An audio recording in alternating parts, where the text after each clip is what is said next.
Hello, and welcome to the HIPAA Vault show, where we discuss all things HIPAA compliance in the cloud. My name is Adam Zenadine, and I'm joined today. If you've listened to our podcast before, you'll know him already, but I'm joined today, if you're a new listener, by the Chief Executive and Chief Technology Officer of HIPAA Vault, Mr. Gil Vidals. Hi, Gil. Hey, Adam. Thanks for that introduction. Thank you. Yeah, I've got a longer introduction if you like. Joining me in the cloud from a US-based nondescript location over a secure connection is Mr. Gil Vidals. How about that? I like that. That sounds very James Bondish, kind of incognito. Yeah. Okay, great. So today, what we're going to be discussing is EDI and EDI files in healthcare. Before we get started, please do click subscribe if you're watching us on YouTube and give us a like. It really helps us. Thank you very much for that. So to get into it, let's talk a little bit about what EDI is. Gil, I'll just take us through that, and then maybe you can help us delve into the technical aspects of this a little bit. So EDI stands for Electronic Data Interchange, and it is essentially electronic exchange of business documents and data. And that exchange happens between different organizations. And the key to EDI is it's standardizing the format of the exchange of that data. And obviously, because we work in HIPAA and healthcare, we're going to be focusing a little bit on EDI in healthcare today. So the typical organizations that EDI exchange takes place between, they're categorized into three different types of organizations. So you've got a sponsor, a payer, and a provider. A sponsor is typically an employer. So an employer that's signed up for healthcare insurance for their employees. The payer is the insurance company typically, and then the provider is the healthcare organization. And there's quite a few healthcare specific EDI files.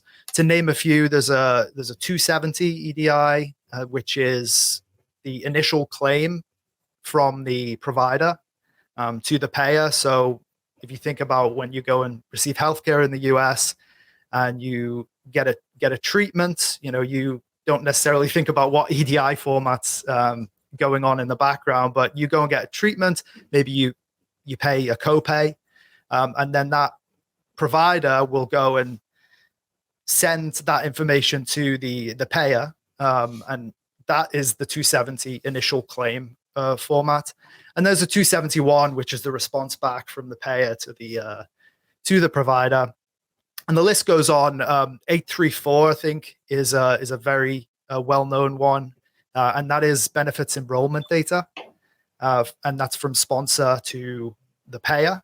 So that's from the employer to the insurance company, the 834 file. And so, yeah, the list goes on. There's 835, there's 837. But that just gives you a little bit of an idea of what EDI is. Gil, there's also an extra term here, which I think it would be good for us to flesh out, which is ANSI X12. Could you talk a little bit to that? And then also, in general, how standardizing the format of the files helps with efficiency and maybe HIPAA compliance? Sure. That's a good introduction, Adam. So first of all, generally speaking, all these formats that you hear, all these terms, these 834 and 820 and ANSI X12 and all that, these are really just digital formats. So in the old days, you only had paper and pencil. And all these things that we're talking about today were done manually. And that, as you can imagine, that would be cumbersome, error-prone. You could lose the paper, spill your coffee on it, who knows.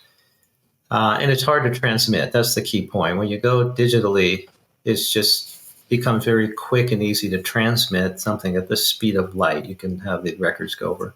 And these different numbers just represent kind of like a language. Let's say, for example, somebody can speak Portuguese or Russian or Hebrew or Italian, right? So they have to speak to each other in that language. Well, these protocols are the same thing. Each number represents kind of like a different language or format.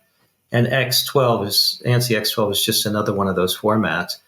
In and of itself, Adam, it's not secure. It's just a format. Think about it just as text. And so if you're going to transmit that for health HIPAA compliance, you need to follow and adhere to all the security protocols to keep that digital information in the NCX12 format safe. That means you should encrypt the file, first of all, and then you should send it over an encrypted connection like HTTPS. So you would want to make sure you're adhering to that. The opposite of that would just be, oh, well, here's my NC12 file. I'm just going to send it via email to somebody. That wouldn't be very good. It's not encrypted, and it's not necessarily sent via an encrypted transport, because email can, maybe it's encrypted, maybe it's not. So hopefully that helps a little bit. Yeah, absolutely. So yeah, summing up there, it helps reduce the paper trail by having it in a digital or electronic format. That's definitely a key point there. And then standardizing the approach to files obviously makes things more efficient in general. Okay, well, that brings us on to a specific case study that I think we're going to discuss today, which is we completed a successful project for an existing client to do with EDI. Is that right? Yeah, it was a university-related customer that had already systems within our network, and they wanted to transmit some of the records over to, I think, to the sponsor.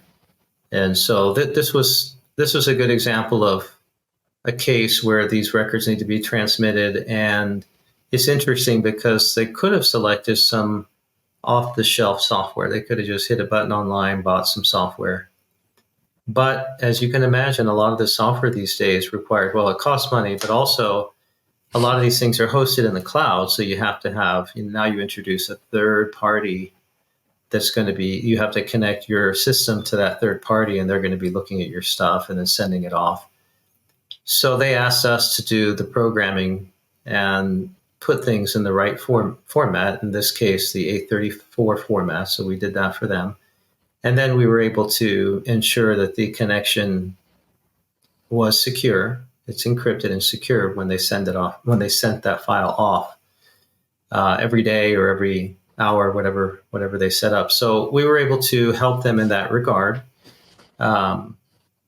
And I think the case study is interesting. As I said before, the cloud providers that offer these kinds of services, they know what they're doing and they're good services. But in some cases, companies, especially larger ones, they want to manage that whole process. They don't necessarily want to introduce a third party.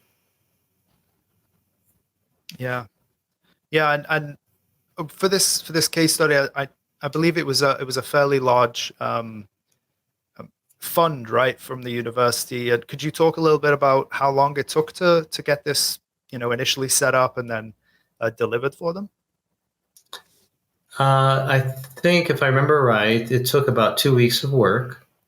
And that what you have to do is, once you have the data, you have to follow the specifications for the 834 format. So the programmer had to look at the format and make sure that the data was put in the exact right format, and then test that out. So there was a lot of testing done to take in dummy data and then make sure it's formatted, and then send it off and make sure the receiver can read it and open the file and accept the formatting. Otherwise, it's rejected with an error code. So there's some trial and error that has to be done until finally you have success and say, oh, good, we formatted it correctly. The receiver accepted it and acknowledged that it was fine. They give you back code saying, hey, this is all looking good. So there's quite a bit of testing until it was dialed in. And so it was about 2 weeks worth of work to do that. Yeah, no, it was a successful project because I believe that we're actually continuing to expand the development for them. Yeah, I think you're right. I think the first one had to do with a dental plan, if I remember right, or vision, and now they're going to add the second plan as well. Yeah, well, that's fantastic. And listeners, viewers, if you're interested in learning more about EDI specifically, go to HIPAAVault.com, and we have a dedicated blog, and then also a page that walks you through that, and you can reach out to us there and let us know what you're looking to accomplish, and we'd be happy to help you there. Gil, did you have any other points on EDI? Obviously, this is a fairly high level overview, but I think we covered quite a bit there. Well, I would just say that be careful if you're using EDI and you have data that you're handling and you're not quite sure. You might say, well, wait a minute, I don't know for sure if this is encrypted and secure end to end. There might be some pieces of the trail, so this information goes from point A to point B to point C to point D, and you think, oh, I don't know if from point C to D is really secure. I have doubts. Yeah. So you should know how the data is traveling. And even if you're non-technical, I always like to address our entire audience, and they're not all technical. So if you're not technically like, well, how am I supposed to know if it's secure? Well, just sit down for 5 minutes and talk to your tech people and just say, just tell me where the data is going from, back of a napkin. Say it's going from our data center here in Houston to the processing agency in Texas. And, you just basically draw it out, just listen to what they say. And then that's step number one. And then number two, once you have the back of the napkin drawn, then you could just call each one of those vendors in those locations and say, hey, tell me how you're securing the data. And you might be surprised. You might call one of those people and they say, well, you didn't, when you guys bought our service, you didn't check the box that says you needed a HIPAA compliant. And that's extra fee. And you're like, oh, yeah. So even non-technical, you do need a HIPAA compliant because there's PHI involved. Right. That's right. So simply asking the question and following up to make sure, talking to vendors, and this is not an exercise that would take forever, something that even a non-technical person, really a manager, should be doing that to oversee and question. Like they say, trust and verify, right? If you heard it's supposed to be encrypted, well, now you're just verifying.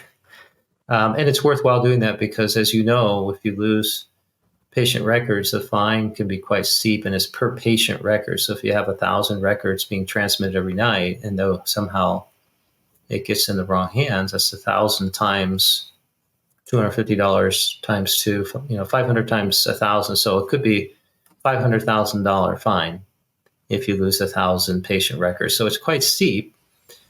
And so because of that, it behooves everyone to really walk through that in their mind, back of a napkin, and make sure that's good. Absolutely, yeah. So definitely take a look at your current posture there. Well, in this episode, we've explored briefly the pivotal role that EDI, Electronic Data Interchange, plays in healthcare. We also discussed the importance of standard EDI formats and ANSI X12. And we delved into a real-world case study with a university and addressed data security and HIPAA compliance concerns that come up.